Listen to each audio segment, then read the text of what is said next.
Depression एक समस्या ही नहीं बल्कि एक बीमारी है। क्या आपने कभी इस बात पर गौर किया ये डिप्रेशन आता कहाँ से है?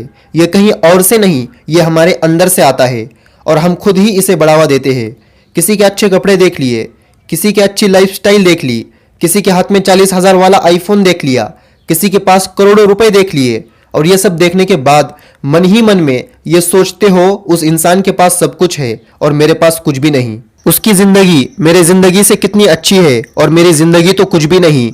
और जब आप ऐसा सोच लेते हो तो यहीं से आपके शरीर की और आपकी जिंदगी की बर्बादी शुरू हो जाती है। यहीं से डिप्रेशन आपके जिंदगी में आना शुरू हो जाता है। आपकी जिंदगी भी किसी से कम नहीं है, लेकिन आप अपनी जिंदगी को दूसरों से कम समझने लगते हो। जब आप किसी से कंपटीशन करने लगते हो तो डिप्रेशन आपके अंदर पैदा होने लगता है और फिर आप दूसरों की जिंदगी को, उनके लाइफस्टाइल को फॉलो करने लगते हो और ऐसा करके आप डिप्रेशन को और बढ़ावा देते हो। जिस चीज को तुम परेशानी मानते हो वो परेशानी होती ही नहीं। तुम ऐसी चीजों को अपनी जरूरत मानते हो जो तुम्हारी जरूरत है ही नहीं और फिर यहां से आता है डिप्रेशन। जब आपको लगता है आपने अपनी जिंदगी में अपने लिए कुछ किया ही नहीं। मुझे एक बात बताओ, तुम्हें क्या करना है? किसी के पास बंगला हो, किसी के पास करोड़ों रुपए हो, किसी के पास महंगा आईफोन हो, उसकी जिंदगी से तुम्हें क्या लेना देना?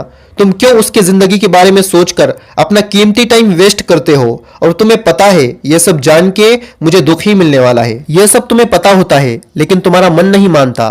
तुम्हें क्या मालूम तुम जिसकी जिंदगी को सबसे अच्छी जिंदगी समझ रहे हो उसकी जिंदगी में आखिर चल क्या रहा है? उसकी जिंदगी में कितनी प्रॉब्लम्स है। वो लोग सिर्फ तुम्हें ऊपर से अच्छे कपड़े पहनकर यह दिखाते हैं हमारी जिंदगी तुमसे अच्छी है। वो तुम्हारे सामने पैसे गिनकर यह दिखाते हैं कि हमारी जिंदगी तुमसे अच्छी है। यह बात याद रखो, कोई अपनी बुराइयां और अपनी कमियां किसी को नहीं दिखाता, लेकिन आपको ऐसा लगता है कि कमियां और परेशानियां सिर्फ और सिर्फ आपके जिंदगी में ही है। जिस दिन से तुमने अपने जिंदगी को दूसरों की जिंदगी से कंपेयर करना छोड़ दिया उस दिन से डिप्रेशन अपने आप कम हो जाएगा। इस वीडियो की सारी बातें आपको याद रहे या ना रहे, लेकिन अभी बताई हुई ये बात हमेशा याद रखना और दूसरों की जिंदगी के बारे में सोचकर अपना टाइम वेस्ट करने से अच्छा है आप अपनी जिंदगी को और बेहतर बनाने की कोशिश करो। ये चीज आपको जरूर फायदा देंगी। किसी की जिंदगी में झांकने से बेहतर है आप अपनी जिंदगी में झांको। अपनी जिंदगी में क्या कमियां हैं जिसकी वजह से आप दूसरों से पीछे हैं, उन कमियों को पूरा करने की कोशिश करो और यह दूसरों की जिंदगी में झांकने से बेहतर है। किसी के पास बहुत पैसे आ गए, किसी ने बहुत अच्छा घर बना लिया, लेकिन अपने आप से यह सवाल जरूर करना तुमने अपनी जिंदगी में क्या किया?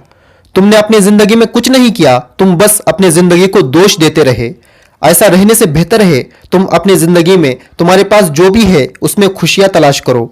आपका जिंदगी में जो भी बनने का सपना है उसे पाने के लिए जी जान लगाकर मेहनत करो। अपने मन को अंदर से इतना मजबूत बनाओ कि किसी के पास कितना भी पैसा आए, कोई कितना भी अच्छा घर बना ले, इससे आपको कोई फर्क नहीं पड़ना चाहिए।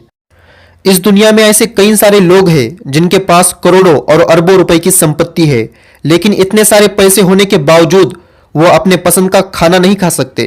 क्यों? किसी को शुगर है, किसी को डायबिटीज है, किसी को हार्ट की प्रॉब्लम है। यकीन मानो हर एक के जिंदगी में प्रॉब्लम्स होती है। यह बस तुम्हारी नेगेटिव थिंकिंग है कि दूसरों की जिंदगी तुमसे अच्छी चल रही है। तुम क्यों अपने आप को दूसरों से कंपेयर करते हो? और अगर इसी सोच से आप अपनी जिंदगी जीते रहोगे तो आप कभी भी दूसरों से आगे नहीं बढ़ पाओगे, क्योंकि आगे वो लोग बढ़ते हैं जो अपनी जिंदगी को बेहतर बनाने के लिए मेहनत करते हैं। तो आप समझ गए होंगे कि डिप्रेशन आता क्यों है।